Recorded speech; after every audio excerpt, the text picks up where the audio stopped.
All right, my next guest. Let me lay it out for people who are listening to the podcast and not watching. If you've ever seen the movie Captain America, when they get Steve Rogers and he's this like little scrawny guy in the army, and then they put him in that machine, he comes out jacked. My next guest looks just like that. Oh man, I'll take that. I thought I was the little scrawny guy. I'm glad that progressed to. I feel like I should you remember the movie Predator when like Arnold sees Apollo Creed and they shake hands and they're fucking jacked? Like that's how we should probably kick off the show. Definitely. Noah, welcome to the show, man. Thank you. Honored to be here. All right, let me tee it up. So Noah, really a titan in the CrossFit world.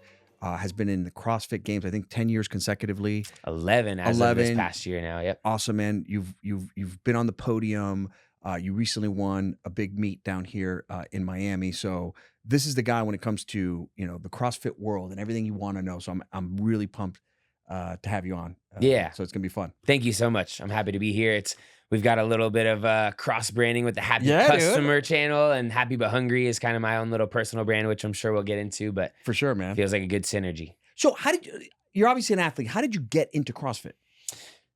I kind of randomly stumbled upon CrossFit. I was a sophomore in college at the University of Miami right here in our backyard, and was working out just for aesthetics at that point. I was on the club water polo team. That's what I had done in high school.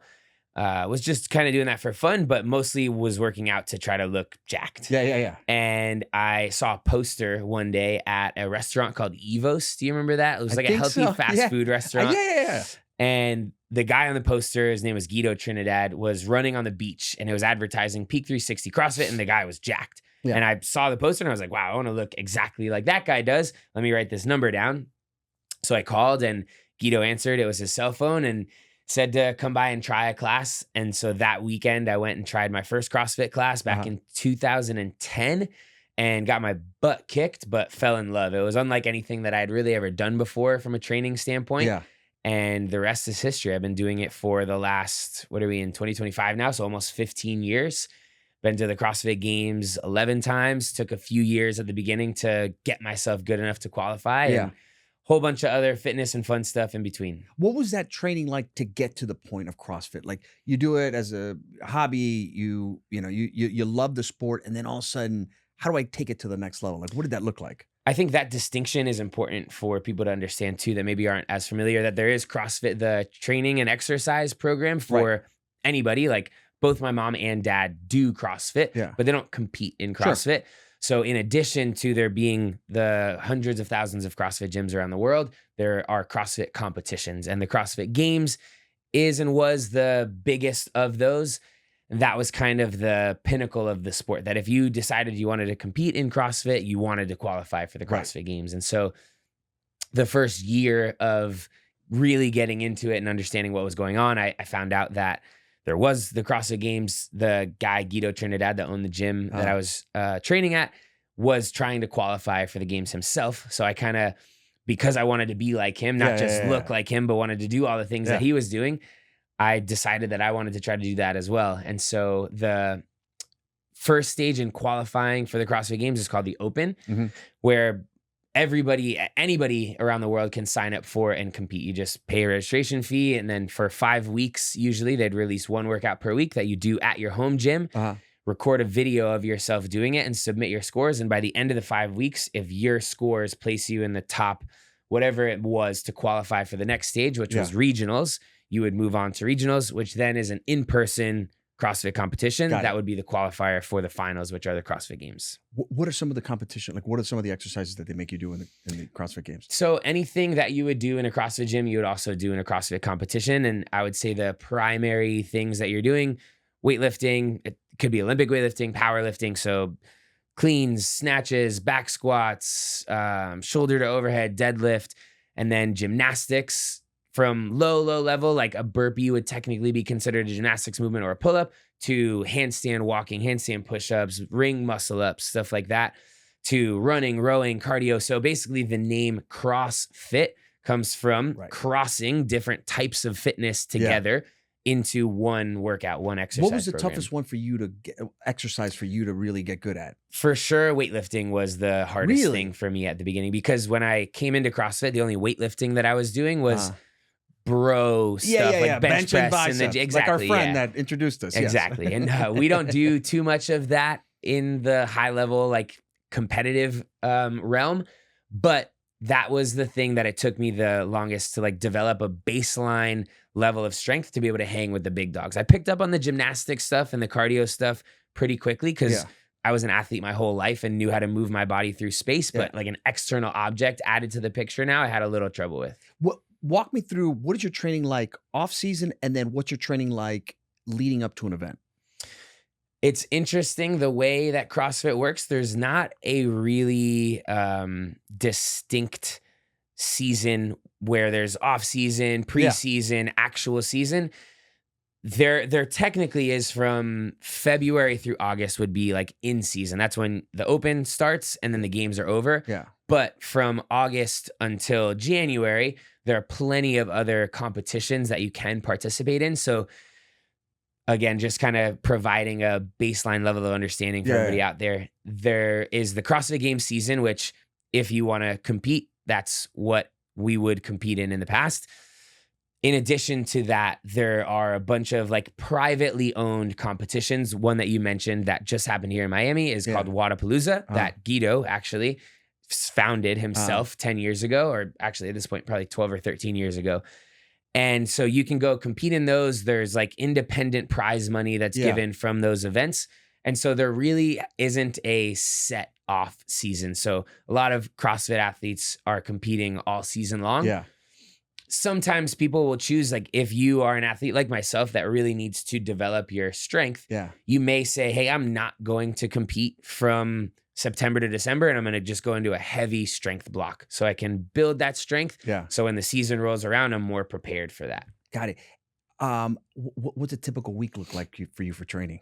Are you training 5 hours a day? I mean, what does it look like? Yeah, no exaggeration. It's a pretty like full-time job where this is your full-time gig, right? 100%. 100%. This is so in addition to being an athlete, there is this like background or behind the scenes piece of, I hate the word influencer, but like if you want to be an athlete, especially in our space, because there aren't major contracts, like CrossFit doesn't pay their athletes a contract to compete throughout the season. You can earn prize money through competing, but you're not making a salary.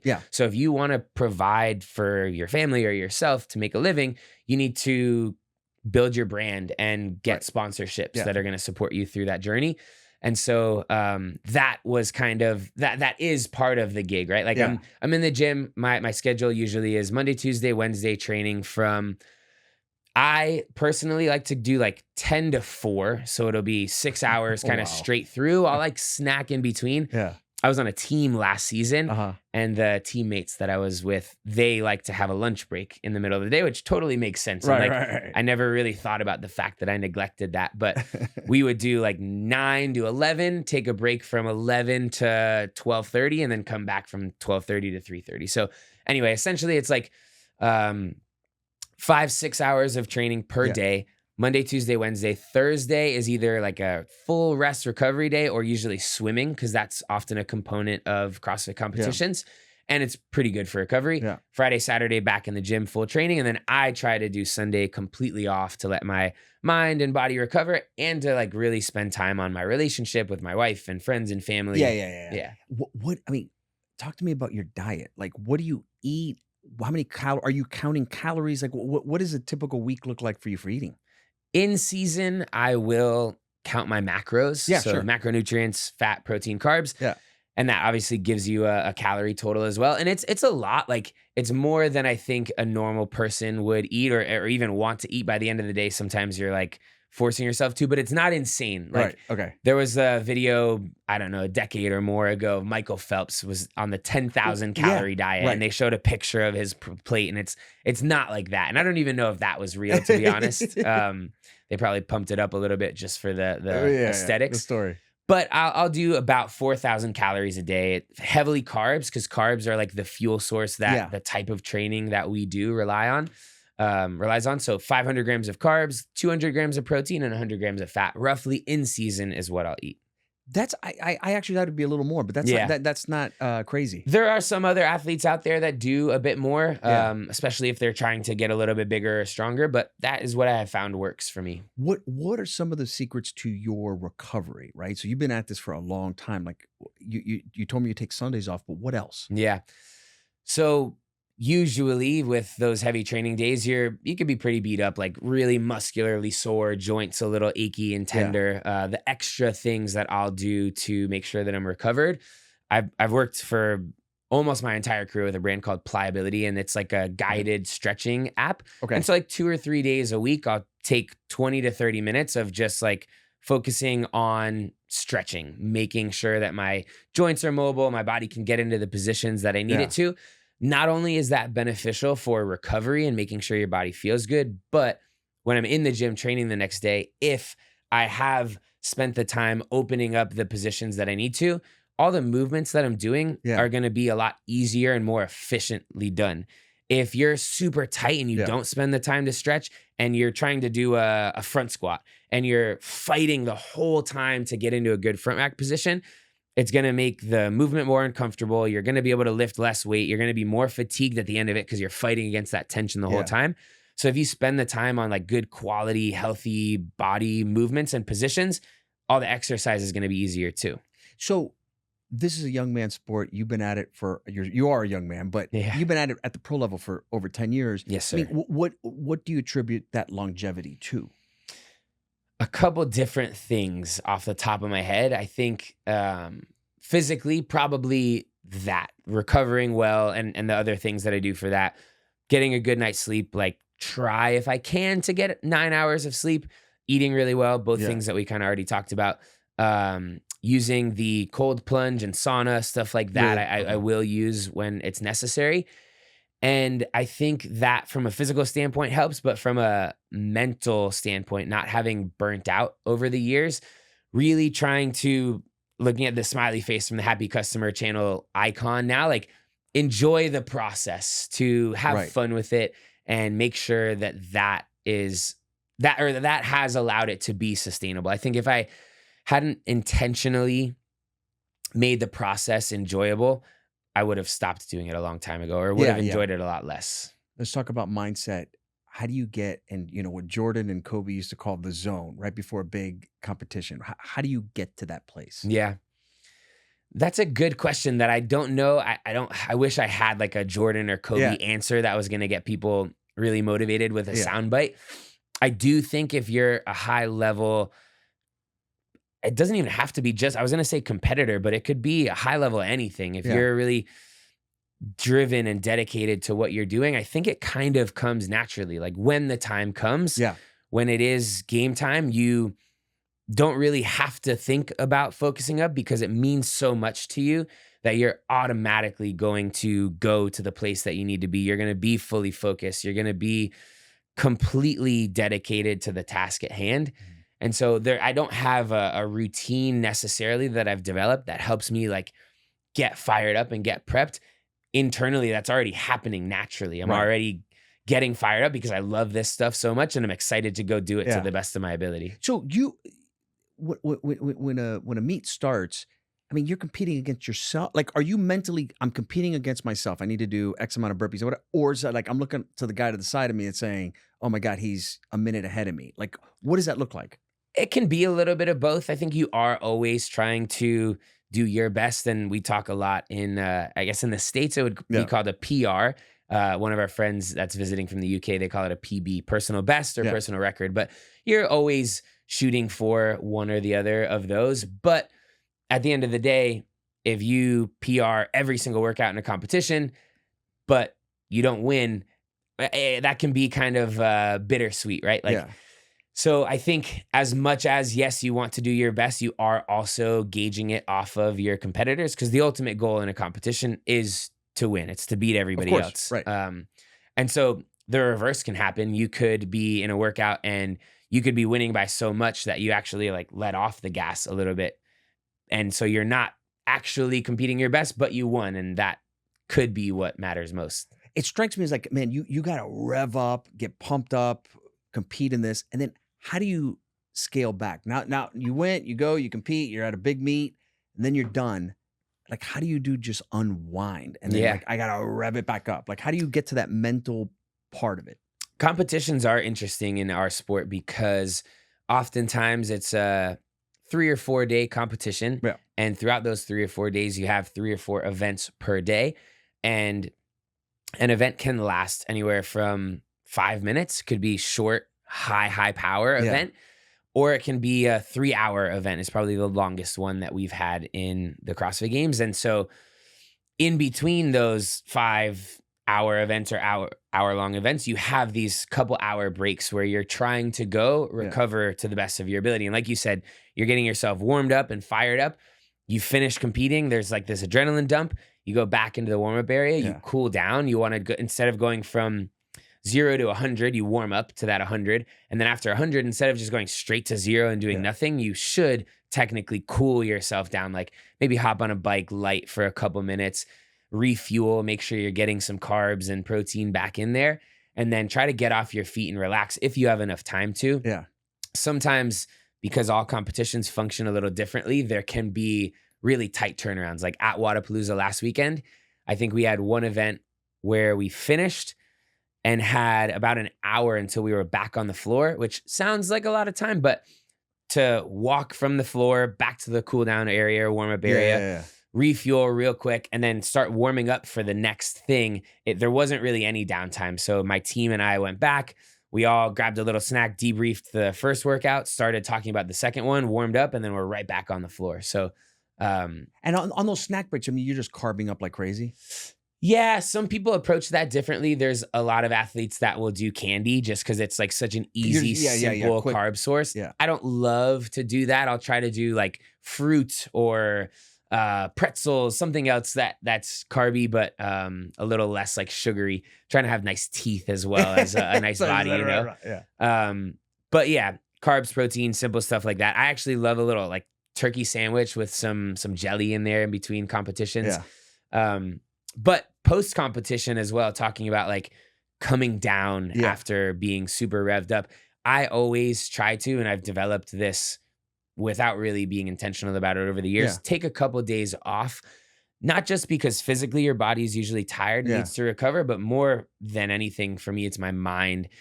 The competition weekends are big. There's a lot of stress and pressure that you may not realize from the outside. And I think it kind of sounds silly, but of the thousands of people that were competing at Wodapalooza, I would imagine every single one of them the night before the competition starts is sick to their stomachs with nervousness. Really? Myself too. And I've been doing it for 15 years, but just knowing that the next day there's so much uncertainty. Yeah. You maybe know what the events are, but you have no idea how you're going to do. You hope that you're going to do well, but there's a chance that you mess something up or you fail a lift. And so in the back of your mind, there's that doubt of what is going to happen tomorrow, and am I going to make a fool of myself, or am I going to make my friends proud, myself proud?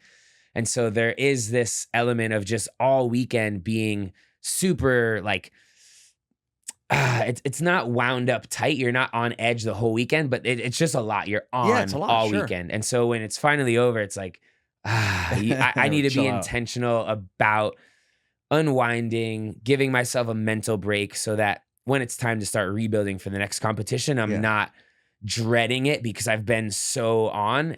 I've had these nice little ups and downs of all the way on, off to the point where I'm ready now to get back into it. So you have a coach? I do / did right now. I'm in an interesting phase of my career, I guess you could say. That. Yeah. So for the 10 years that I competed individually at the games, I had 2 different coaches, Dusty Highland and Max Elhaj. They were great and helped me achieve amazing things. The last year when I was on a team, the 2 teammates, my 2 female teammates came over from Norway to pursue trying to win a championship. They had a coach that had done a lot of team stuff over in Norway. So we worked with him all season. Once that season ended, kind of what I was just saying about like unwinding and relaxing, I took a little bit of a break from being on a set program. Yeah. And just enjoy doing whatever felt fun for fitness. Right. For me, that's jumping into classes at Peak, going and taking class at my dad's gym, jumping in on a random workout that my friend and I will make up. But so currently I am uncoached. As we get into this next season, which we can talk about as much as you'd like, Yeah. it will probably make sense for me to find a coach again. Give me the current state of CrossFit. It's exploded the last 10, 15 years. Where are we at as a sport? CrossFit's actually in a weird place right now, and not a great place, I hate to say. Okay, why? So this past year, there was kind of the thing that pushed it over the edge into this weird place. One of our competitors, a friend of mine, passed away during the competition. He drowned Wow, during sorry the to hear first that. event at the Yeah. games. And it was really hard for everybody as it was happening. Sure. They decided for the competition to continue, and that was emotionally difficult for a lot of competitors, and a lot of people were torn, and a lot of people didn't love the way that CrossFit as an organization handled the situation.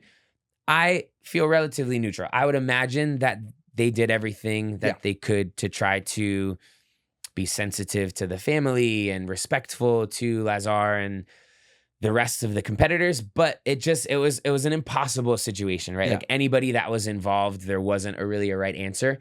And the aftermath of that has been a lot of frustration and kind of a divide within the community of some people that are very anti-CrossFit now because of the way that they handled the situation and have handled athletes and their safety and things like that over the course of the last handful of years.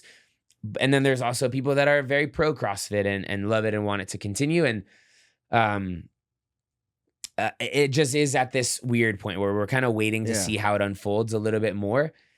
There are a couple of alternatives that have come along, perhaps purposely in the midst of all this, could have been coincidentally, but the World Fitness Project is another league that just launched a couple months ago, and they signed 20 of the top men and women in the world. So 20 men and 20 women. They actually paid minimum salary contracts plus the ability to make some prize money on top of that, which is a cool step, I think, in the right direction for athlete, us. for sure. If you've gone from never having a salary before to getting guaranteed money, it feels good. It feels like it's a professionalization of the sport.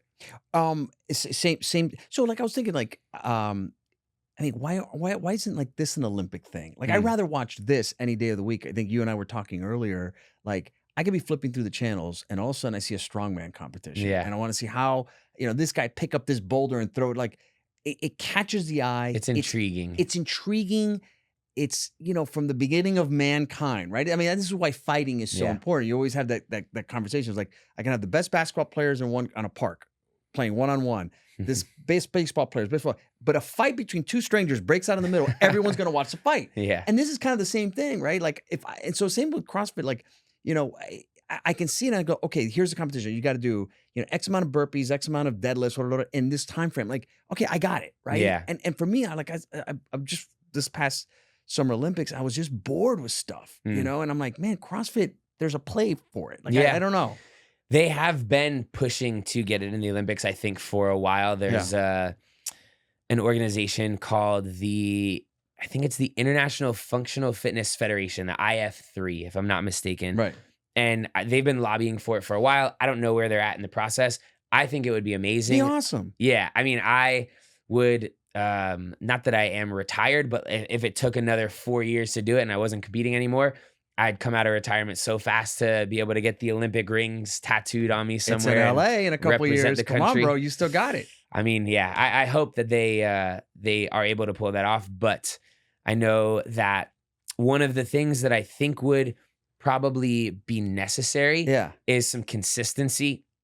The way that the way the competitions function. The events, CrossFit for a little while had this saying about always being prepared for the unknown and unknowable. Yeah. So they wanted you to train everything under the sun so that you were not unprepared for anything. No matter what they threw at you, you could do, which is kind of a cool element of the sport and being an athlete in this space. Like I can go and jump in with a ton of different athletes and a ton of different sports because I have such a broad range of fitness. Yeah. But it also allows for a lot of randomness. And if they were to make it an Olympic sport, I think it would need to be a little bit more consistent so that it could be repeatable, testable. People are able to follow along.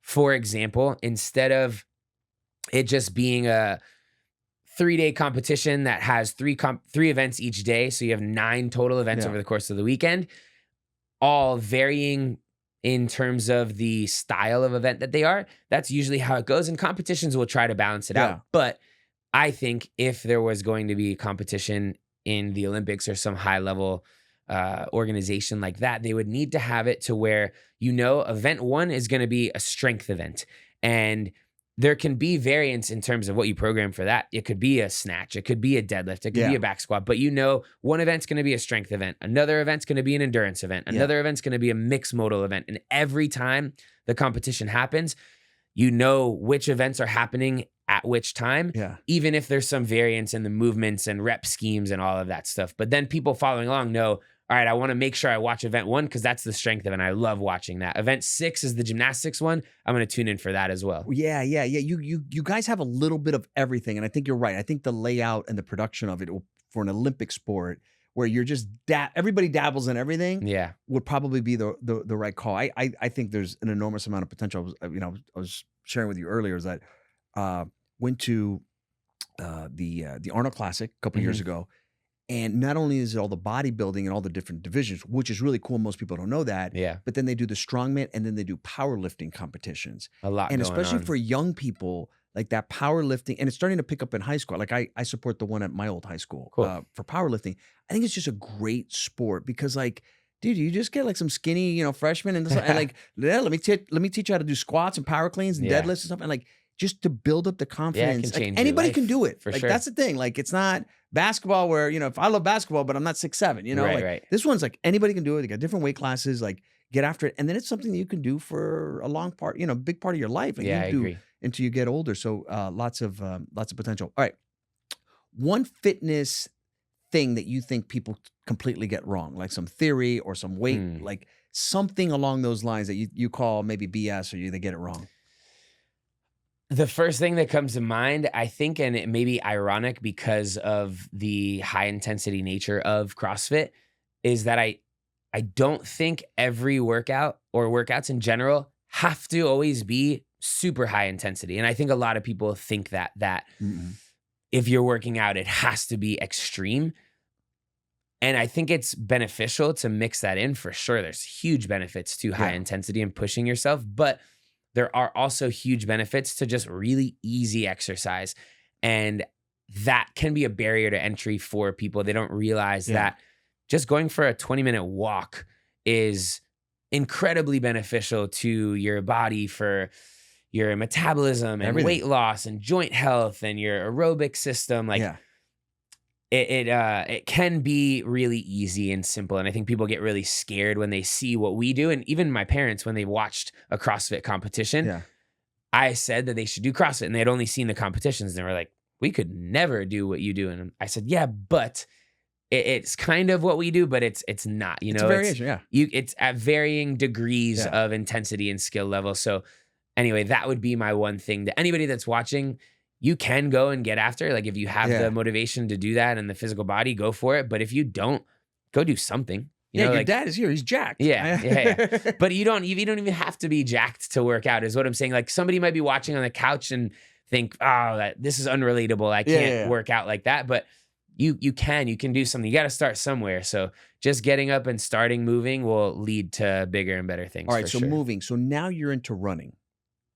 Talk to me about it. Yeah. What do you mean? Yeah. I know what you just did, but go. I mean, so that is and was kind of random. I just did my first Ironman, full Ironman, which is a triathlon that consists of a 2.4 mile swim, a 112 mile bike, and a 26.2 mile run. So there's a marathon at the end of it. And that took me about 11 hours to complete. So it's an all day thing. I'm not necessarily trying to pursue that as a new venture of athleticism. It was something that a handful of my friends had signed up for at the beginning of the year, just as like a fun fitness adventure for themselves. I had the CrossFit Games season that I needed to focus on all year. Yeah. Games end in August. They had this Ironman at the beginning of November. I said, if I finish the games in August and I feel okay and am up for it, I'll join you guys to try to take on this Ironman.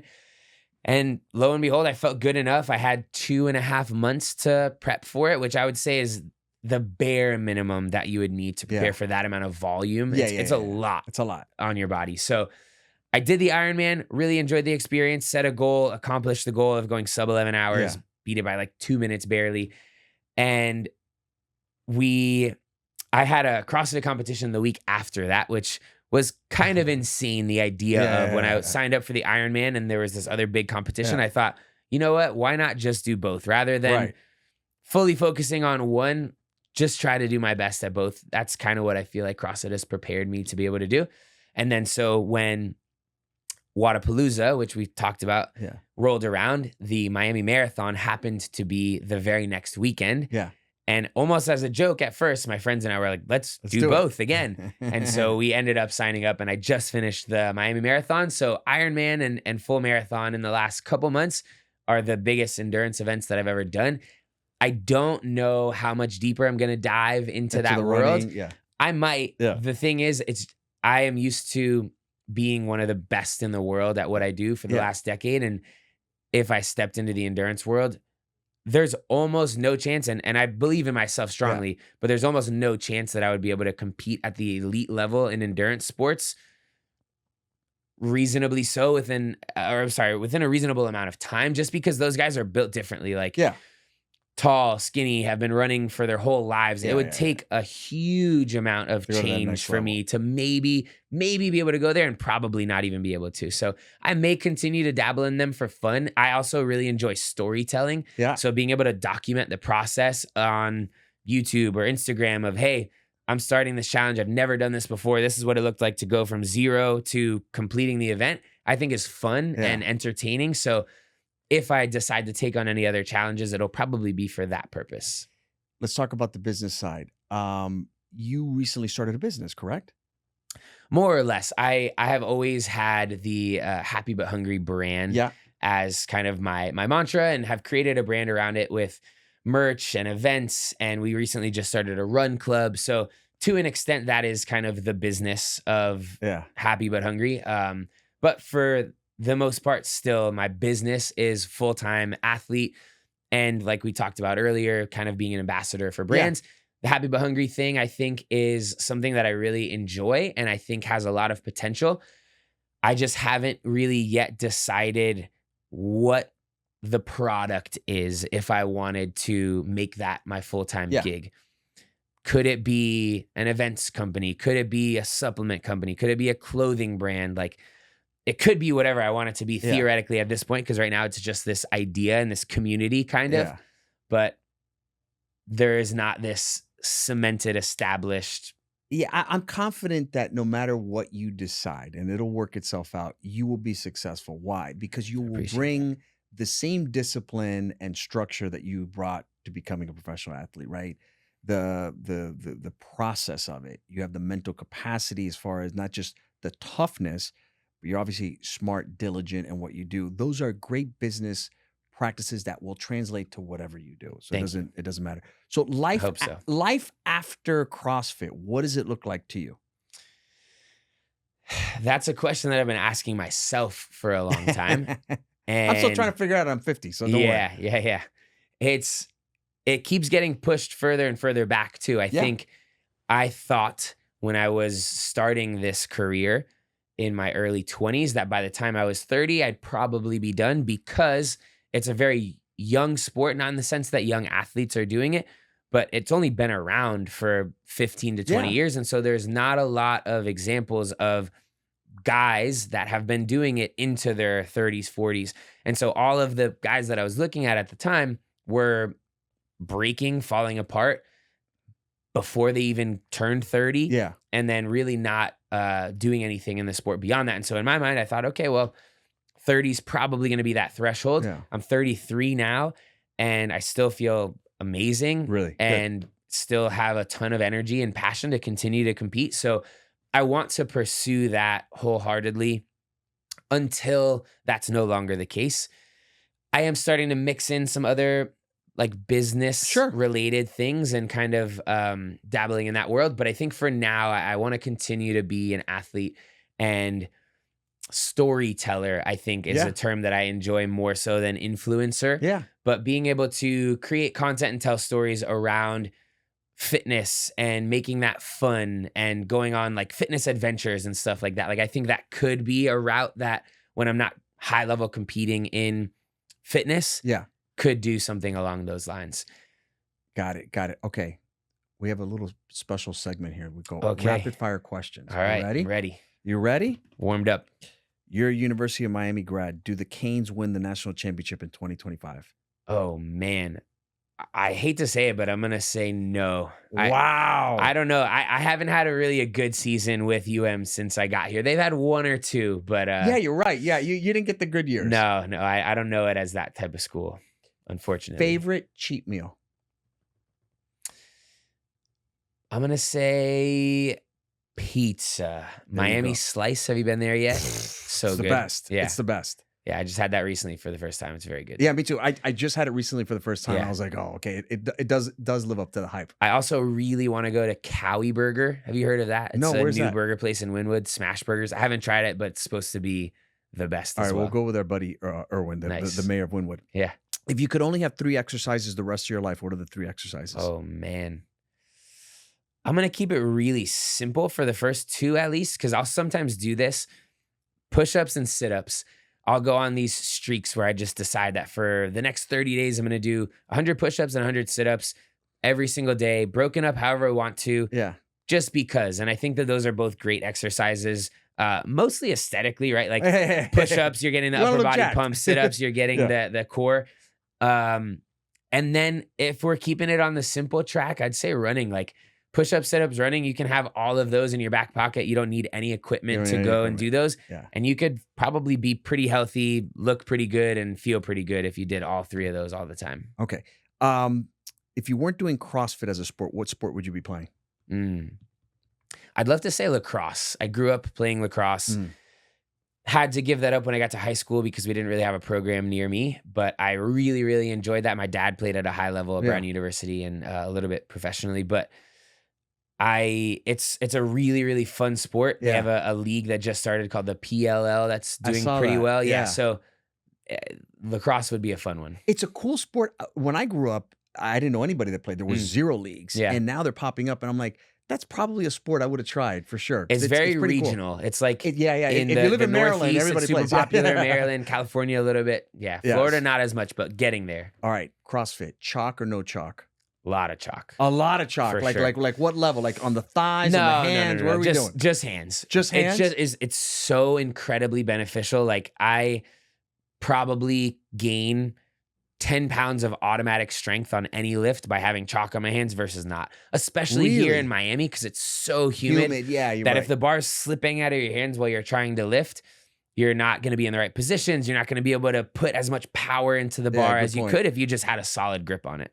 Yeah, I didn't even think about that, but you're 100% right. Okay, one athlete, dead or alive, that you would love to train with. That's a cool one. The first person that comes to mind, even if it's maybe not the one that if I thought about it for a while would be, but Arnold Schwarzenegger. Oh, I feel like that's would the be really man. fun to go do like a pump session with. Back in the day, Arnold. He's probably cool now still, but like Arnie in his prime would be awesome to Listening go. to him talk about training is like fat. I could listen to it for hours. Yeah. You know, and plus he's got the cool voice. And For you're just sure. like, this dude is he's just an interesting cat. Okay, one last question. Is it okay to skip leg day? Depends on your goals. Wow. Okay. Yeah. Let's go. I think that if you don't care about strength and performance, sure, go for it. If you really want to be a good high-level athlete for probably most sports, it's beneficial to train legs and have nice, strong ones. Okay. And I think aesthetically too, like if you have little peg legs and a big upper body, it kind of looks a little weird. You That's can the hide Miami it. look. That's the Miami look. Where you do the bench press, biceps, and then you go out at night. I'll be honest, in CrossFit, we do like so many of the things that we do involve our legs that whenever I do a bodybuilding session, I only ever do upper body. Yeah. Because I know the next day I'm going to be squatting and lunging and running and all that stuff. Good stuff. Yeah. Where can people find out about you? Find out about your brand, all that good stuff.